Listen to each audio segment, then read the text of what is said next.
আসসালামু আলাইকুম education helpline চ্যানেলের পক্ষ থেকে সকলকে স্বাগতম। আজকের ভিডিওর বিষয় দ্বিরুক্ত শব্দ কাকে বলে, কত প্রকার ও কি কি এবং তাদের সংজ্ঞা। দ্বিরুক্ত অর্থ দুবার উক্ত হয়েছে এমন বাংলা ভাষায় কোনো কোনো শব্দ পদ বা অনুকার শব্দ একবার ব্যবহার করলে যে অর্থ প্রকাশ করে সেগুলো দুবার ব্যবহার করলে অন্য কোনো সম্প্রসারিত অর্থ প্রকাশ করে। এ ধরনের শব্দকে দ্বিরুক্ত শব্দ বলে। যেমন আমার জ্বর জ্বর লাগছে, অর্থাৎ ঠিক জ্বর নয় তবে জ্বরের ভাবার্থ প্রকাশ করছে।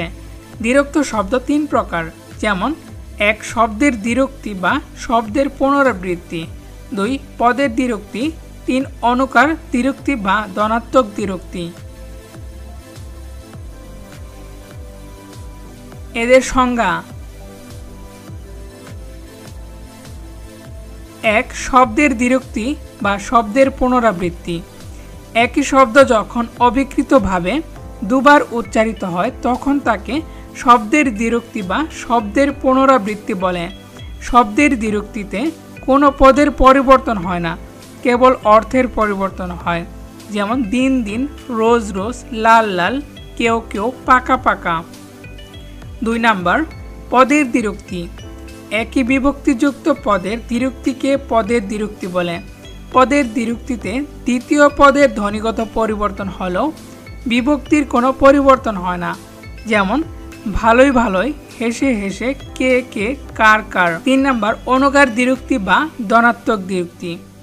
কোনো কিছুর স্বাভাবিক আওয়াজ বা ধ্বনির অনুকরণে গঠিত শব্দকে অনুকার দ্বিরুক্তি বা ধনাত্মক দ্বিরুক্তি বলে। যেমন টিপ টিপ, টিক টিক, শন শন। ভিডিওটি যদি আপনাদের কাছে একটুও ভালো লেগে থাকে তাহলে অবশ্যই ভিডিওটিতে একটি লাইক দিয়ে ইউটিউব চ্যানেলটি সাবস্ক্রাইব করে রাখবেন। তাহলে আমরা শিক্ষা সংক্রান্ত যে কোনো ধরনের ভিডিও আপলোড দিলে সাথে সাথেই নোটিফিকেশন পেয়ে যাবেন। ধন্যবাদ সবাইকে, সকলেই ভালো থাকবেন। পরবর্তী কোনো ভিডিওতে দেখা হবে আপনাদের সাথে। আল্লাহ হাফেজ।